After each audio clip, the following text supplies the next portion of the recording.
We are live, I do believe. Mm-hmm. Yeah, it is Wednesday. That day. Mm-hmm. All right, where's my stuff?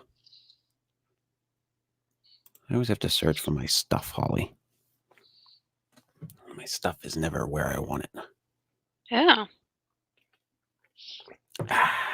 That's a life skill right there, keeping your hands on your stuff. Yeah, that is true. Truth. Truth right there. Hashtag truth. All right, let us begin. Hello, everybody. This is Slip Into the Night, episode 11. Hi, Strange Randomness. We don't really have a topic this week. We were going to try to put something together. It's been kind of a weird week for me. I've been dealing with this weird, strange allergic rash for like months now, and came back yet again. So I'm trying to deal with that and dealing with going to doctors and figuring out whatever the hell is causing it to happen, which has been lovely. But yeah, so it's been a strange time for me. But I figured we could just kind of do whatever and figure out maybe a topic for next week or some topics to throw on the docket, so to speak. Yeah, that sounds good. I mean, it's we haven't really kind of thrown the ball around to try to figure out anything lately. It's mostly just been, what are we doing this week? right. Right. And I usually kind of pull something out of the air and then we talk about it and sort of have a ramble and talk about the ramble. Yeah. You know, and we pretty much, even though I sometimes write outline, we just sometimes go off course completely, and that's fun and fine too. Yeah. So I did want to talk to you a little bit about, I listened to the show on Sunday night, and what is this Randy person who did the, like, Matt Knapp was referencing astrology thing where he passed out the horoscope to everyone in the classroom and it was all the same horoscope, and no, the Amazing Randy.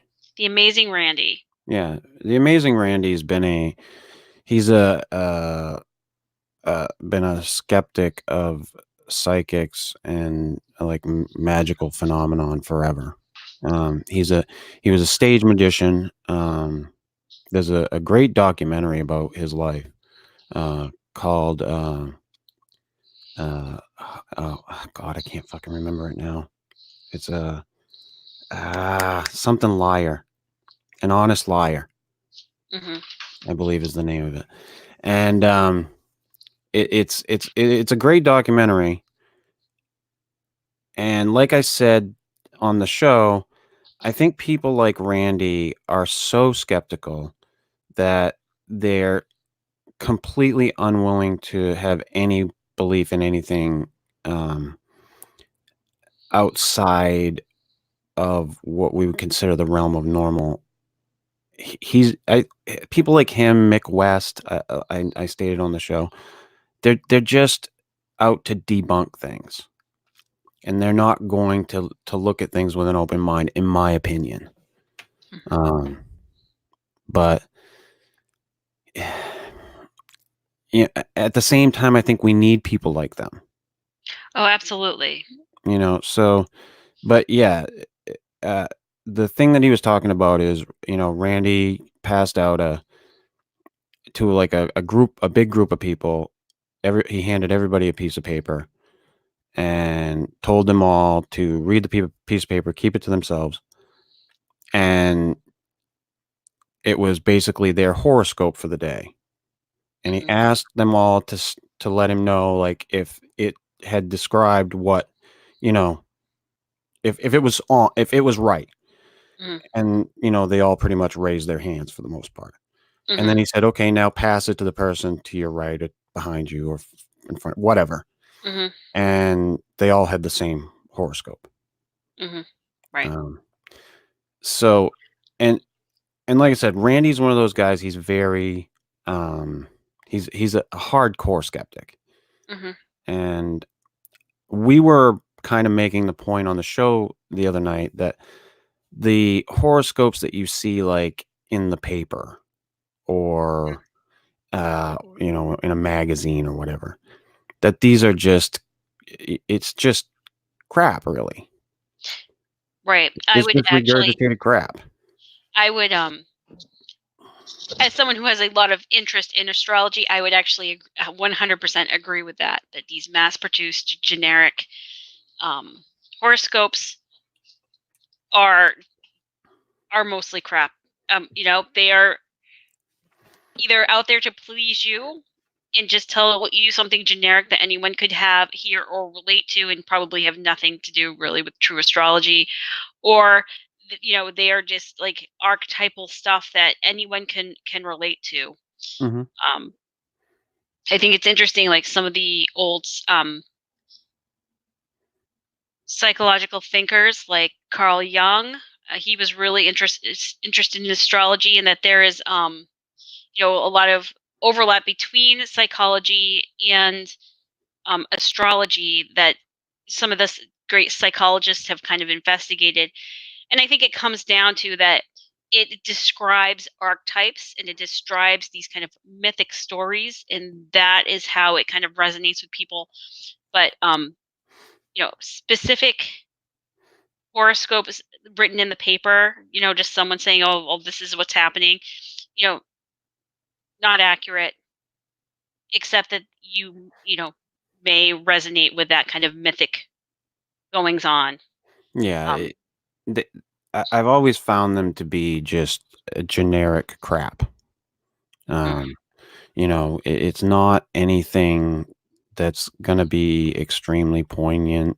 Um, I suppose that it could be. I mean, if it just so happened to intersect with your life at a certain point, then yeah, maybe. But as far as like being statistically accurate, I don't think so. Yeah, well, a lot of the astrology that's printed in papers is hey KT, hey Chubbs, is based on your sun sign, which the ancient astrologers, the kind of astrology that I've studied, they did not think that that was the most accurate thing to look at. They were always interested in the rising sign, but they also held the belief that you are a composite of all the signs in the zodiac.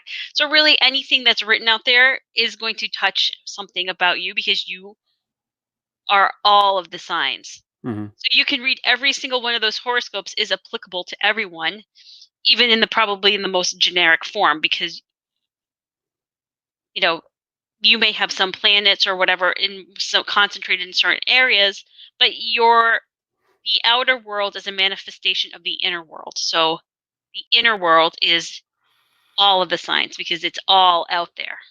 Right. I mean, that's kind of a like a in indis intangible thing to say, but I hope that makes sense. From a medical physical point of view, is that everything that's outside of you is inside of you. Right. No, no, it makes sense. It's just that these things, while they can have an impact, or like I said, I suppose that like, you could come across a horoscope on a certain day and it could, direct your life in such a way. It could happen, you know. Anything's Um, possible, I suppose. right. But Maybe highly improbable. right, but that's the thing. It's highly improbable. Statistically speaking, these horoscopes that you see in the paper or whatever, they're just not going to do that. No. It's not going to happen. So, um, i- i- it's really a pipe dream. Now, is there something to astrology? I tend to think so, but more in the way of personalities of people. Um, Right, the psychological. yeah, I think that there's something to that there. I think that there was something that was figured out long ago. And I think it's one of those things that we kind of like found and then lost, in my opinion. But Right, well, I mean, that is kind of a reflective of the kind of the path of of astrology where like the first astrological records come back from at least the Babylonian times and perhaps even farther back to the Chaldeans and um, you know, we've talked about Göbekli Tepe. It's aligned to astrological and astronomical points in the sky. It may have been in part a big astronomical observatory, like some of these metholithic stone circles and other structures, like Stonehenge and the Karnak stones in France, um, like Teotihuacan.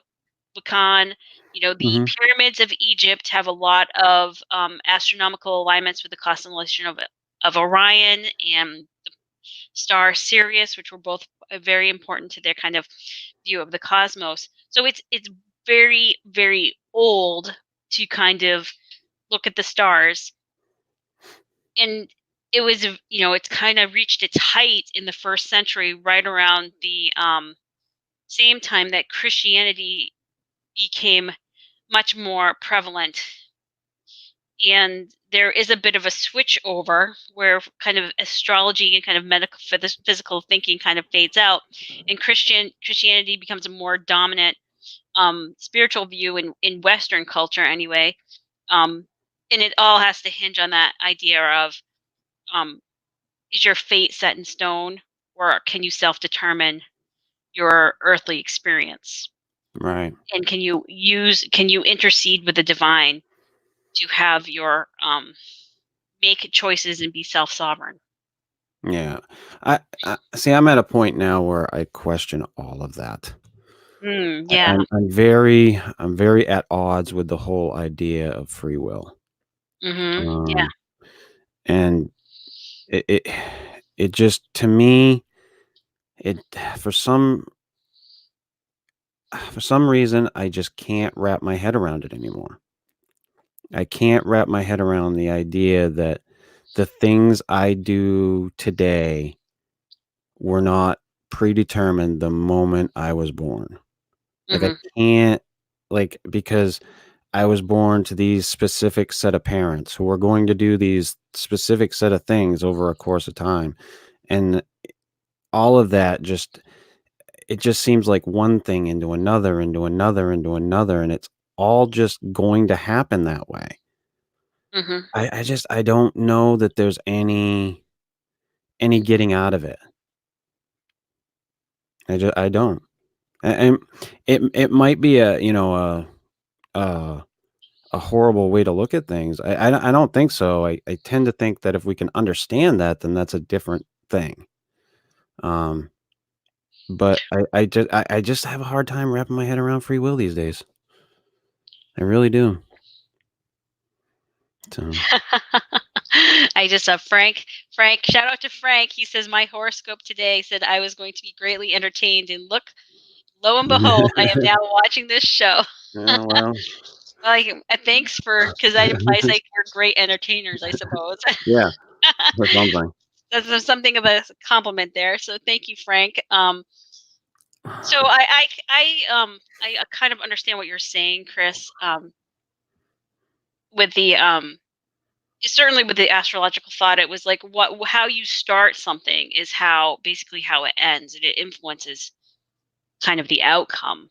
And that's Mhm. kind of what you're saying is like, well, my experience of how I came into the world is impacting my outcomes, the rest of my experience here. Um, Well, I just think that you're born at a specific point, mhm, to in a specific situation.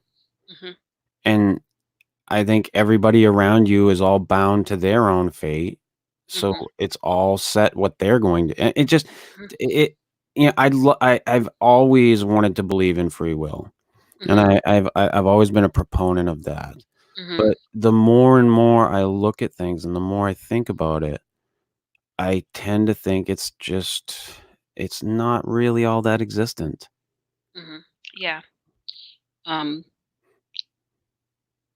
I I kind of feel like in the middle ground that you have a certain kind of outline or template, but that it can be overcome, but that is extremely challenging to kind of break outside that template that you've kind of come into.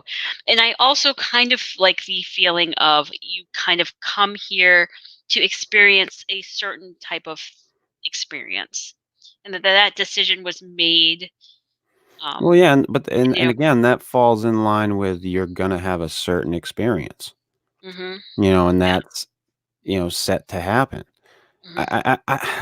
It's so it gets so confusing, and then I start going down the rabbit hole, and then I get like all like, whoa, whoa, wait, oh, oh, Right. Well, this as is the rabbit hole kind of a place. right, and but I get, but the problem is that I get thinking about it, and then I question so much, Hmm. about myself, or Hmm. or reality, or Hmm. what it is that's going on here. Or, Hmm. um, I mean, it just when I come to that conclusion that Hmm. I believe more and more that this is not a free will process, Hmm.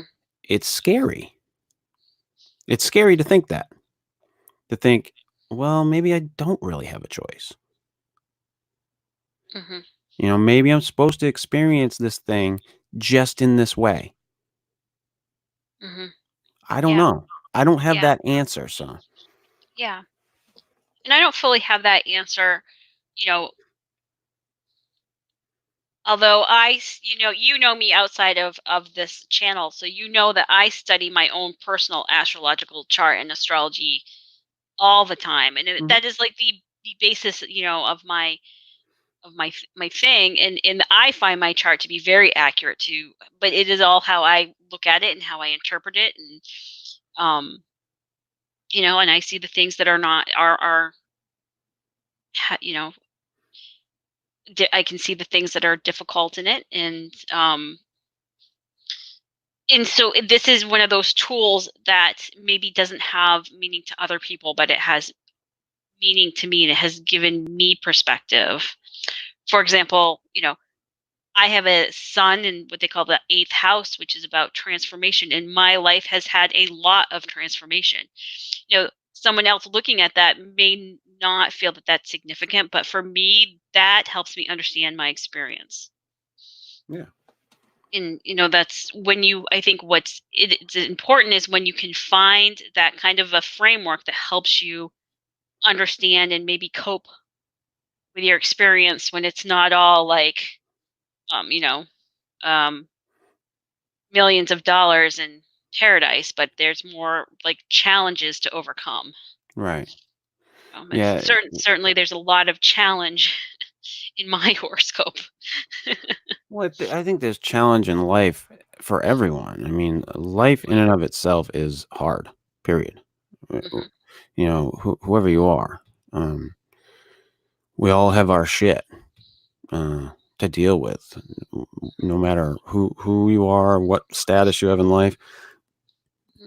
We've all got it. Hmm.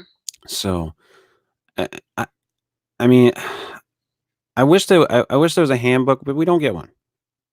We don't get one. The ones that are out there were all written by people, so like I question anything that's written by people.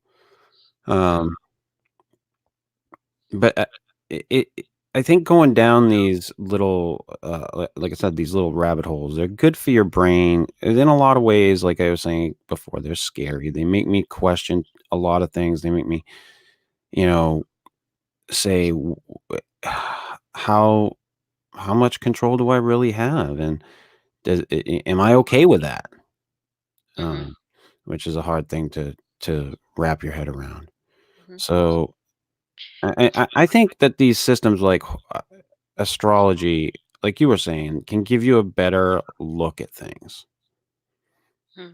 Yeah. And I think if anything, that's about the most we can get out of it. Yeah. Is a better perspective, Yeah. hopefully. Well, for me, it taps in some of these like mythic stories because the planets are named after the Greco-Roman gods, and there we now can see the asteroids and you know way out in space, and they all have these mythologies and the stories attached to them, and so sometimes those stories can kind of give us something to think about with our own experience. Um, one of the planets important in my own personal chart is Mercury. Mercury is can be a trickster planet, and so in what ways am I a kind of a trickster? And everything has kind of like a very positive side to it, and also kind of a negative manifestation. So knowing both the full range of that, and applying that to myself has given me a lot of perspectives. And you know, am Right. I really manifesting the best that I could be, or am I too stuck in the shadow? Mm-hmm. Or do I truly understand what my shadow is? And should I embrace that? Like, you cannot detach yourself from your shadow. Right. Well, I mean, a lot of your self-help programs or uh, uh, 12-step programs or something. A lot of it's about you kind of have to embrace what you are, and that's part of the whole process.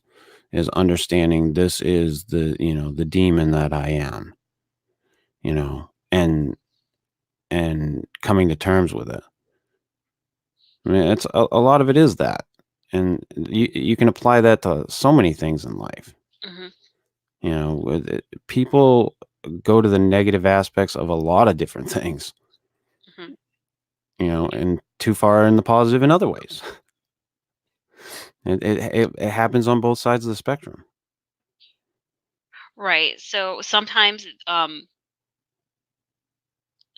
it's just valuable to know the full expression of a certain kind of energy, and know if you're handling it skillfully or maybe not so skillfully. And these are places where maybe you are.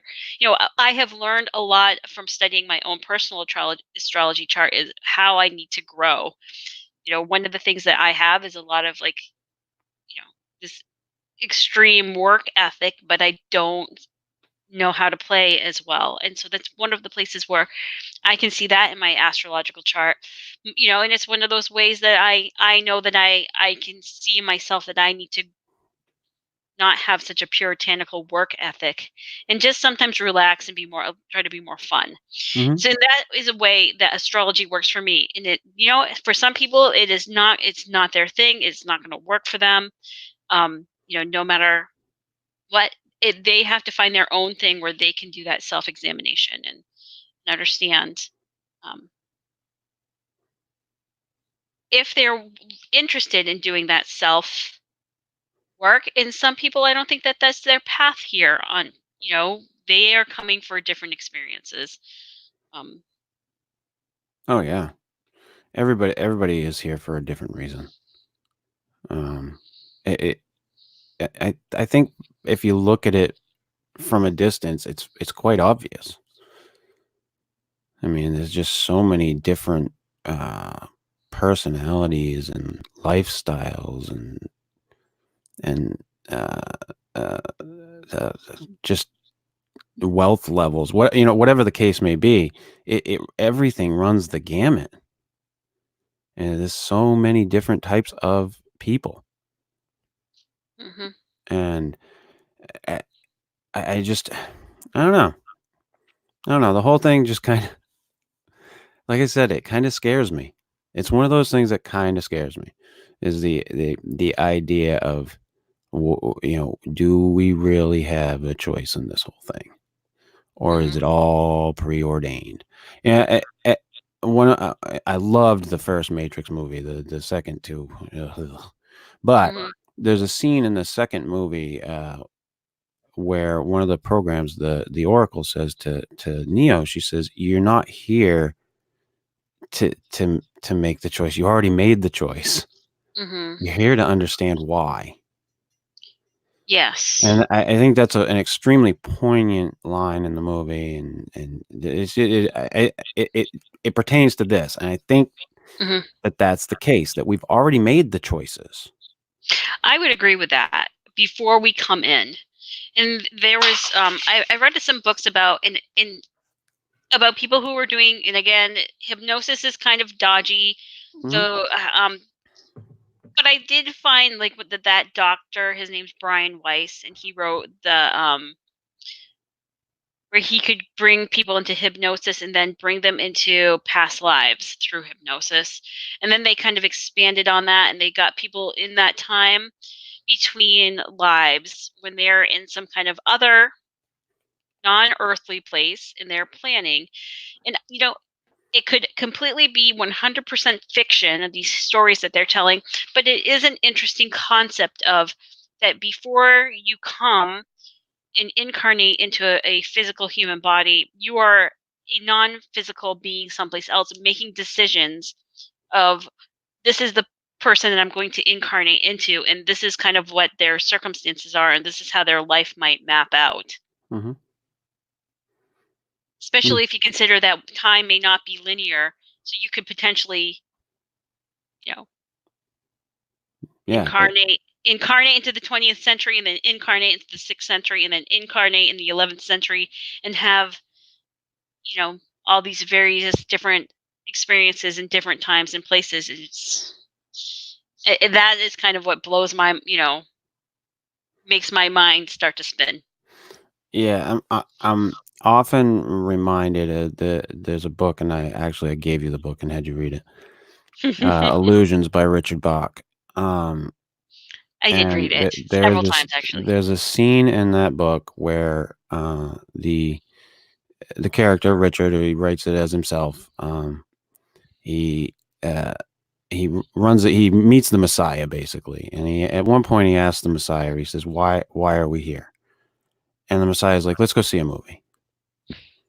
And they go to the movie and they sit down and they're watching the movie, and then he's like, halfway through the movie, and the Messiah turns to him and starts tapping him on the shoulder, and he says, "Why are you here?" He's like, "Dude, shut up. I'm enjoying the movie. I'm trying to watch the movie." And he just keeps tapping him on the shoulder. And he's like, "Why are you here?" And it takes him a while, but it finally dawns on him that he's trying to get him to understand that you come in here and you watch this movie and you enjoy all the positive things that happen to these people and all the negative things that happen to these people, and it's a ride. And at the end of it, you're like, "Oh, that was a cool movie," or "Oh, that was a shit movie," or whatever. It was a movie, and you watched it and you were entertained by it. Um, you know, and much like life, you're just experiencing it. Why are you here? You're here to experience it. I mean, that was the point that he was trying to make. You're here to just experience this ride. Um, and I love that little piece in that book. It's just a great little interaction between the two of them. Why are you here? Right. Yeah, I think that if anyone else has not read that book, it is an amazing book to read. Oh yeah, It's not a very long book either. It's a quick read. Um, I read it in a night, first yeah, time. you can read it quite quickly, and it will get you thinking about your place in the universe and how you fit into the bigger scheme of things, and are you living your life to the fullest? Um, I see Frank says, my cousin once told me that he remembers choosing his parents before he was born, and he was really serious about it. And that is another interesting thing, is that there are reports of children who don't know about reincarnation or any of these kind of spiritual beliefs or perspectives, and they come and they say, hey, I was a fighter pilot in my last, Hmm. before I was here. And those are some of, to me, the more compelling stories supporting or suggesting reincarnation is these reports from children saying, "Oh, well, before I came here and you were my mommy and daddy, I was doing this," and or I was, Right. and they always really kind of make me stop and think. Yeah, Um, there's been some interesting ones, that's for mhm, sure. I think I've gone over a few of them on the Freudian slip, but mhm, I mean, there's definitely some interesting cases out there of children remembering different things and in their past lives, and I mean, I don't know that, like I said, I don't know that there's anything to it, but I don't know that there's not anything to it. yeah, There's some very interesting stories out there of some things that have happened with children, and Yeah. the ones with children are the ones that I I tend to take more of an interest in. Oh, yeah, me too. In fact, my little niece has said to my sister, "You know what? Remember back when I was Amelia?" And we're like, "What? Huh? Huh? Amelia? Yeah, back What? when I was Amelia." Like, no, but you My, let us know. my father always used to say when I was a really young kid, and I don't even remember doing it, but when planes would fly over, I would go hide under something. I would always go hide. And he's like, "I just always thought you came from, like, a war-torn country, like, Mhm, in your past life, because every time I would take you outside and a plane would fly over, if you heard it or you saw it, you ran for cover." mhm. And I was like, "Huh, no, don't remember it." Don't ever remember fucking doing it. Yeah. And I have had these strange experiences where I've either knocked myself out or somehow become unconscious, and I have felt like I've popped into a place and seen the movie, and have it do that reel back thing, like when you get to the end of like an 8 millimeter film, Mhm. and it felt like watching a life and doing that wraparound thing, and and then I would kind of like get jolted, feel like I got jolted back into my body, and it's not something I really understand what that experience is, other than it's just a strange experience that I've had, Yeah. um, you know, but when you read about this way to describe this experience as a movie, it was like, yeah, I've kind of viscerally experienced that. Yeah, and that whole analogy or metaphor, whatever I can never make sense of the two. Um, that it's a great one. Like it's perfect in my opinion. Like, why are you here? I'm here. I'm enjoying the fucking goddamn movie. Yeah, well, try to do that with your life. Mhm. It's fucking hard, but try. Yeah. Well, and so that kind of like gets me on another thought of, because I've done a lot of kind of spiritual seeking, there is a whole kind of like subculture of like new agers or spiritual seekers who are trying to like ascend to the fifth dimension, and I've come to the belief of this lifetime that we're in right now, this is the one that matters. Mhm. So don't try to escape your physical existence now because you're trying to Well, yeah, I mean, transcend to something better. because I mean, if there if there is something, some grand scheme, or even if there isn't, you're here. You're here. It's now. This is what you're experiencing. Yeah, and this is important. Um, I've always been at odds with it. Like, I've never quite understood anything. I've done some stupid shit in my life. Stuff that, I I've totally knew better, Hmm. you know, but did it anyway, sort of things. I did all kinds of shit like that. Hmm. And I have to, so I have to look back and go, is it because I had to? Is it a movie? Is it a pre-planned thing? What is it? I don't know. Right. Well, I mean, what if you got that one shot at Earth and you have the whole spectrum of Earth experiences? What do you pick? You know, like I mean, well, that's the other thing too. Do we only get to pick once? I mean, we don't know. Like, you could be on like your thousandth life. you could. We don't know. We Like, don't know. the not knowing is what bugs me. Like, that's the part that makes it creepy and freaky and But would you really want to have that bleed through from your 50 to 1,000 other lifetimes that might color how you experience no, because if this that's one? the thing, if you're supposed to experience this thing with a clean slate, then so be it. That if that's the case, it's just such a very it's a wandering, lost. Like I said, there's no guidebook. Hmm. You know, there's no guidebook. So that's what makes it hard. But and just to kind of be like devil's advocate in some way that also kind of makes it easy because you just do it. Right, but Take that one step that's right in front of you. right. And again, how do we know we can really fuck it up? I mean, again, there's so many questions. You Like, know? do your choices fucking matter? Do they not? And if they don't, then Yeah. fucking, you know, do you just go fuck it? Fuck it. Do you Hunter Thompson this shit? Right. Well, it's so like that's the kind of the thing. It's like, you know, if this is just your experience, then it, you know, whether you go right or you go left, either one is an experience. You just have to decide: do you take the high road or the low road? Yeah. Then have your experience. Do you take this? Do you take the Ferris wheel or the merry-go-round Or the roller coaster. or the roller coaster? You know, and that and that's the question. Like, how much of it, how much of it matters? Does it matter? Eh, Like I said, no fucking guidebook. You know, so it's all just a scary thing. Well, right. Because there's no set path. Because there's so, you know, like, so if you're like somebody like a fucking psychopath who's a murderer, like, if he's following his path, like he's, I gotta go fucking kill somebody today.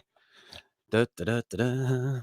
Right. And I think a lot of like spiritual traditions talk about you having either like the angel and the devil on your shoulder or spirit guides, um, or some kind of, um, you know, other consciousness that help kind of guide you on your way. And and sometimes that's a helpful kind of thought, and sometimes it's not. Yeah. Sometimes it's downright fucking stupid. You know, I don't like, I just wish there was some way for us to have an understanding, you know, but there isn't. And so it's just all willy nilly. It's like crazy willy nilly. When you get so many people on this fucking planet all willy nilly, uh, I mean, it shouldn't be any surprise that we've gotten to the state we're in, you know, as societies and so on and so forth. It just shouldn't Mhm, surprise anyone. I don't think. mhm. Um, but it, like I So, said earlier in the are you show, saying that we need less willy nilly on planet Earth? well, it's because everything is so open. Like, you've got these people over here who follow this book, and you've got these people over here who follow this book, and you got these people over here who do this, and then you got these small factions of people everywhere who do this other weird shit. It just, it's like I said, it's all over the fucking place, you know. And what do you? We don't have any, you know, concrete thing to follow. And like you said, you know, you follow that angel or devil that's on your shoulder. And like I said earlier, serial killer, like, they're gonna be like, oh, like, I have to fulfill this need to go kill somebody. You know, so Yeah, they're following their path. But you we could look all at know that that that that's way. what's that? You could look at that way, yes. Right. So, but, you know, but that's not the way the rest of us, or a statistically proportionate number of people want to live. It just gets, like I said, it just gets really weird. You know, and what is this experience? And trying to understand it, because I've always had such an inquisitive mind. Like, I Mhm. wish I didn't, so I could just kind of like kick back and enjoy it, I guess. But I'm one of those Oh, people that we just, wouldn't have such fun conversations if you were right. so But at the inquisitive. same time, it's like I'd like to be able to just kick back and just enjoy it, not think about it and worry about it and question it. You know, Like, because I do. right. And are you questioning why someone might reincarnate as something malevolent like a serial killer?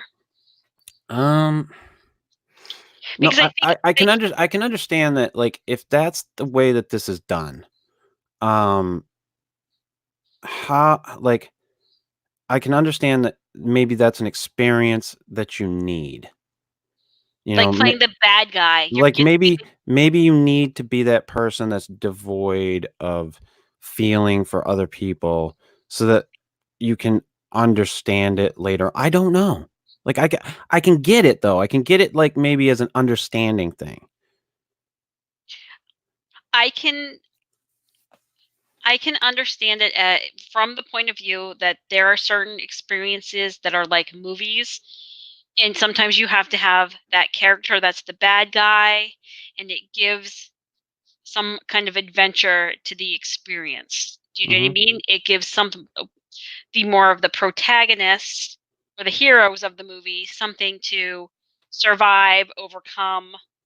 Right. That said, that if you're having that experience, it's horrific, and there's part of me that questions, why do we even need to have that experience anymore? Because at a certain level of consciousness, you know that that's not okay unless it's just the cosmic thrill ride. Yeah, and like, the whole idea of we're learning to get there, I don't know if that makes any sense. I I Well, right. I mean, in some ways, it's like, so someone is going to have to come and have this like horror show like experience, and so that at some level of consciousness we can learn to not be violent. yeah. And And does that that mean and then the other day, like, I'm listening to Joe Rogan, and he's talking about how a philosopher came on and said, "It's statistically more probable that we live in a simulation than anything else." And my fucking head popped. I'm like, "It's statistically more probable that we live in a simulation than any," like, my head just went. I was lost for, like, 4 hours in my head. Just gone. wow? And there were no mushrooms involved. No mushrooms involved whatsoever. Haven't found any yet. Yeah, yeah. But Yes, that the yes. idea of that, the Hmm. idea of things, it being a simulation. It that is like a definitely mind blowing concept, and how much of that is pre-programmed because simulation. Um, Right. hey, Richard Allen is joining us tonight. Hello, Mm, Richard. yes, he is. How much of that is pre-programmed, pre-coded, and then that also kind of suggests that things are not um, malleable. You know, you can't change the Right. program from within the program, or the Yeah, simulation from within the simulation. Star Trek taught me that with their little hologram rooms. yeah, I don't know, and those types of things are the ones that really, like, you just, who's behind the curtain, you know? I don't know. So I just, I look at all of this, and I just, I'm like, "Ah!" What Indeed. yeah. What do I do with it? What do I do with this? Well, right, and if there's, if this experience is one hologram simulation, then are there others, and can you move from one to another? And if it's like becomes so big, Yeah. it completely changes what reality might actually be. Well, and then when you look at the way science is beginning to understand the vastness of the universe, Hmm. and the possibilities being so endless, and this thing is still expanding now since, the Big Bang, which again, it's all theory. Um, it seems to be the prevailing theory, and but it is theory. Hmm. Um, but it's all just crazy when you really start to think about it, like where we sit in the universe and how fucking vast this whole thing is, and how much just empty space is above us. Mm. It humbles you really fucking quick. Yeah, yeah, I know it does me. yeah. I Hmm? This is silly. I always think of the Big Bang as more like a big cosmic orgasm, and it just kind of like explodes. That is probably revealing way No, too much about well, myself. no, But well, no. I mean, if you want to think about it, sex orgasms, it's a form of symbolic creation. agreed. Yes. Yeah. Yeah. Yeah. So, I don't see that as a stretch. Um, but it just all this stuff. Like when you really start to sit down and think about it, what is this? And should like the thing that I have a hard time with is should I be questioning it so much? Should I have this inquisitive mind that makes me look at things this way? That's pretty much kind of in a lot of ways made me frustrated. I've come to understand things, but it has made me very frustrated in life. Mhm. Or should I just be kicking back and just enjoying the ride more? Yeah. Well, I think for me, I've had in a similar way, I also kind of think in this more big picture way, and I question a lot, and I get really frustrated because there are just so many experiences that I fail to see the value in. Now, I am not, I maybe shouldn't judge about should not be judging what other people want for their experiences here on earth, but some experiences, the cruelty of it, the pain of it, it's very hard to understand, even if someone can rationalize it at some point as, oh, well, someone is suffering so that someone else can learn compassion or some other great lesson. Hmm. And so even though like my brain can wrap my head around that, there's something in my heart that says, you know what, yeah, but maybe there's enough is enough. Like, why do we have to have so many people living in poverty, with dirty, unsanitary water and that kind of thing, when we have the technology that we can improve those lives and really kind of shift everyone's experience. Yeah. Yeah. I, someone once explained it to me in that you can't explain uh, opposites without each other. Mhm. Like you Yeah. can't have an understanding of one thing without its opposite. So, like if Mhm. it was constantly always day and light, you really could never explain the concept of it being night. You could, but you get the point. Like if it was always warm, trying to describe cold to people, Mhm. you have these things to be able to understand them. Right. So And that I the don't know. I like I said, all of it, none of it makes fucking sense to me. right. So I think what you're saying is that the human mind needs to experience duality Right. or the experience of opposites in order to really understand both of them. Yeah. And maybe that's what we're here for, is to understand that the duality of nature. I don't know. A lot of your older systems say that we need to understand the cycles and the cyclical nature of things. And I mean, there's it begs so many more questions. Hmm. I mean, you just keep going and keep going and keep going. System after system. I did it for years, Hmm. just questioning and questioning and looking and looking, Hmm.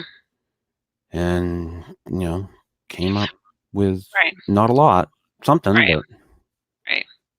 So, and I think that's one of those other kind of um, balance points is that thinking versus feeling thing. And like, I tend to be a thinker. I tend to be very analytical. Um, but there is something to be said to just being in your physical body and physically, I'm going to say physically feeling things. hmm. And that is a different mode of experience than just thinking things through your head. Oh yeah. Yeah. Oh, and I'm going to speak to Richard. Hello, Holly. Mercury is in retrograde. Flee for your lives. I think Richard, you'd be surprised that I don't think much of Mercury retrograde, other than the fact that it is a visual or optical phenomenon where the planet appears to be going backward when it is not, based to its relationship to the planet Earth. And then all these people who are like particularly metaphysical or whatever, they think that the perhaps the sky is falling, or all things are going to run amok because Mercury is The in end is retrograde. nigh. The end is near, when every single planet, from the perspective of Earth, will go in retrograde at some point in its revolutions Yeah. around the sun. The only things in the sky that don't go retrograde once in a while is the sun itself and the moon. That's just because of the way that things are positioned in the sky. So if you want to ascribe, though, a symbolic meaning to that, which astrologers do, then it is a time to be reflective on analytical processes, since Mercury in classical astrology, going back to the ancient Greeks, is this symbolic archetype for the analytical mind. So when it's in the retrograde motion, it is going back and going over things that you've thought through, problems that you've solved, and it's a time for checking for mistakes, to see if the choices that you've made are really the choices that you wanted. And in the sky, so it's the planet itself, it appears to back up over the degrees that had crossed over. So it is seen to represent that you are going to think more and review what was happened during the time that the planet had gone the first past over those degrees. Then it appears to stop, and again, this is an optical illusion, and then go direct again. And it is, in classical astrology, seen to be that process of slowing down, reviewing what you've done before you go forward, and kind of course correcting. And somehow New Agers have gotten this idea that it means like havoc in electrical systems and whatever that, and I don't feel that that's necessarily true. Yeah, for years, there was a guy on the radio here, and you'd always hear Mercury or whatever planet retrograde, and Mhm. yeah, whatever. Yeah, the end is nigh. No, it is an omen of despair and doom. Well, it happens, like retrograde happens for planet Mercury between 3 and 4 times a year for about, I don't know, 20 something days, and then there's shadow periods. So, at least 50% of the time that we're in this kind of end time mode, so to speak. So, Yeah. so we can, as far as I know, we haven't ended yet. Yeah. How many different times has the world ended over the course of history? Hmm. It's quite amazing if you look back. Hmm. It's supposed to have happened like I don't know how many different times now, and just hasn't. And the Right. funny thing about it is, people, we're destroying the earth. No, the earth is going to be here long after we're gone. Hate to break it to you. It will Right. will die off, and something else will pop up in our place, Most likely. Yep. Yep. because this planet is resilient. We're the thing on it that can't fucking make it. Yeah. Humans are, um, by comparison, not sturdy or survivable. No, We survive because we've had the brains to develop technology to kind of keep us alive. yeah, we're one of the most like uh we need help as an infant. Like most animals don't need as much help as we do when we're born. Hmm. They have far more capabilities in a Hmm. lot of your animals on this Hmm. planet than us. We suck. Hmm. We're so Right. dependent. Yeah. But yeah, hey, it what is it? I think it's a great question. And it's but like, is it something that we need to spend a ton of time on, or like I said, do I spend too much time on it, or is that what I'm supposed to do? Is that what I'm intended to do? I don't know. Do you think this is the make your own hologram kit? Make your own hole. It's the fucking choose your own adventure book. It is a choose your own adventure book. with, with and I just don't get it. I I Oh. I get what you said earlier about, like, shouldn't it be open? And yes, it should. Like, you should be able to have this open slate of what's there, but I don't know that it is, for one, and I just don't understand why everyone is on this. If it is all locked in, then why is everyone on this locked in fucking path? What is the end game? And that's, I guess, what I'd like to understand. But maybe it's something I can't. Right. Well, Hmm? I think that in some ways, for me, is what's worrisome is that if we are kind of in a simulation, you would think at some point there is an end game, and what is that? But if Hmm. we're not, and we're trapped in this kind of cycle, is that mean that there's something malfunctioning with the simulation? And I think Richard says something like, "Hey, how did we know that we just haven't had multiple end times and we've just kind of rebooted?" Hmm. And in the Hopi people say that that's what's happened, is that the world has been destroyed and recreated at least 4 times. So maybe that simulation's been rebooted and we're on the fourth iteration. Yeah. And we wouldn't know. I mean, I've said for a long time, I'm a huge proponent of the fact that, civilization has risen and fallen before, Hmm. and that Yeah. we have forgotten or lost our history. Yeah. And it would not surprise me at all if human beings were much older on this planet than what we know. Wouldn't surprise me at all. Mm. Yep. Um, it, it, it, it, it, it's a fascinating thing. You just think about, how we are on this planet in comparison to everything else. Hmm. It, how we got to where we are. It's all very interesting shit, and no one really understands it. Yeah, human beings are a strange anomaly. Oh, Mm. absolutely. I mean, we And are so genetically similar to most of the great apes, and yet yeah, we're we look different. we look different. We act totally different. Well, not totally different, but we, it's just such a huge. Maybe it's more for us that it's different. I don't know. Maybe, maybe. Maybe to them they're just like, look at those stupid fucking apes with their fucking things in their hands. Hmm. I, I I just wish that, like I said, I just wish there was some type of understanding for the whole thing. What's the end game? What are we going for? You know, w it those are the things that plague me, I guess. And and it's weird that we kinda went down that avenue today with this, starting where we did and winding up there, but it is something that plagues me often. Yeah, I mean, for me, and I am, I'm, in my 40s, and it has been hard because with all the richness of experience that can be had on the planet, there has always been this deep longing inside myself, like, why do I have to be here again? I've been here, done that, and that I can't really explain. And this other feeling of that this is Earth is not necessarily my home.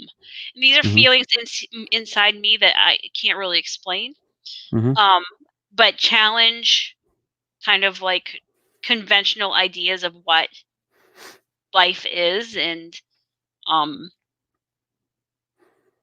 and what it means to be here. And my personal struggle with why am I here? Why do I feel alone when there's like billions of people on the planet? Is been And I am not and then the thing is I know that I am not the only one that Right, at times feels extremely lonely, extremely disconnected from, or not supposed to even be here, but I'm here. yeah, What am I doing here? and it is very odd that for most of us, a great percent of it, I'd say most everyone feels alone, and very few people are actually alone. Mhm. That, most people have interactions with people every day of their life. Um, I will say, like, the internet has brought a lot of people together, but I think it has driven people apart. Um, and I don't know if it's more the case that it's driven people apart, but it feels to me like community just isn't what it used to be. And I don't know if that's a good thing or a bad thing. I don't know if it needed to change in a lot of ways. Um, I guess we'll see. We'll see how it all plays out in the end. But I,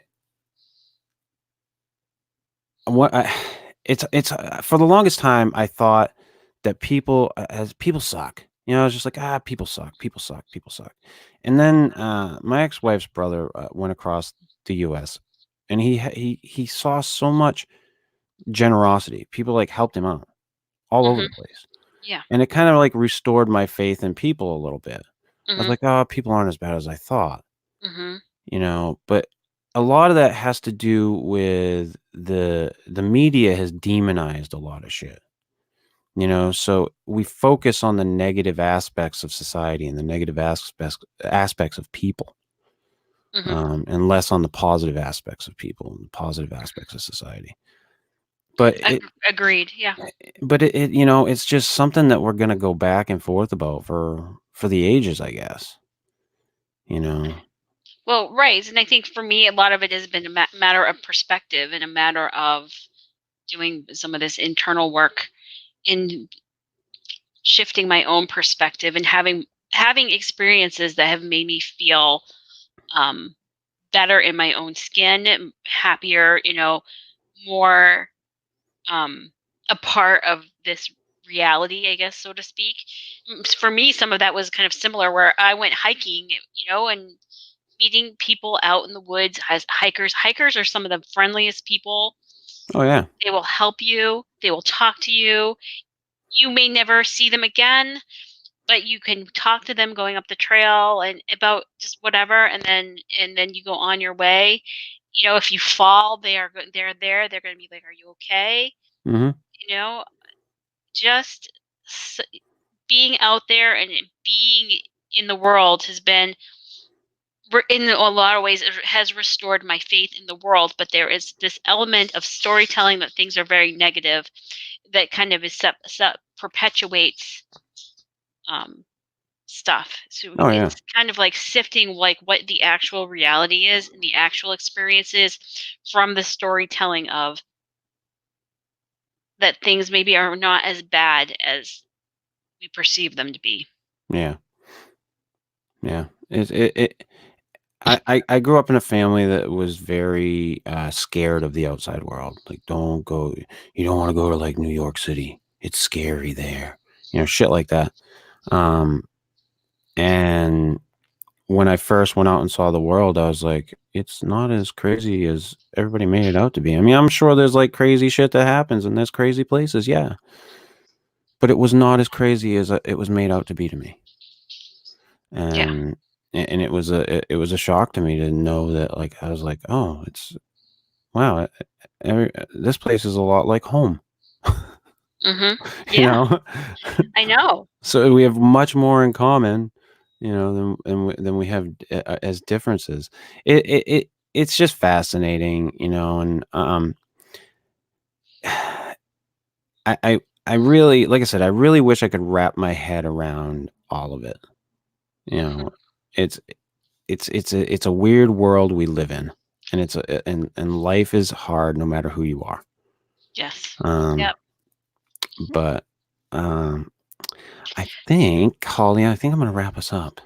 Do you have an idea for a topic for next week? Or are we just I gonna have to talk I do I and think do about I you do? do I What do do. you want to talk about? I think next week we should definitely talk about the uh the idea of this being a simulation. I think we should just go like right into it. You want to like go down the rabbit hole Yeah, completely. I think we should do that. into the never never Yeah, about yeah, simulations. with Alice. We'll eat the shit, drink the drinks, and smoke the weed, and All that. Party with the White Rabbit. Yeah, I think it's a good idea. Everybody, this has been Slip Into the Night, episode 11. High Strange Randomness. Hope you liked our little rambling bullshit today. We will be back next week. We may be changing up the day and or time of the show. We have it been running into some scheduling conflicts. We're not sure yet. We'll keep you guys informed. But until then, everybody have a wonderful night, and we will see you next week.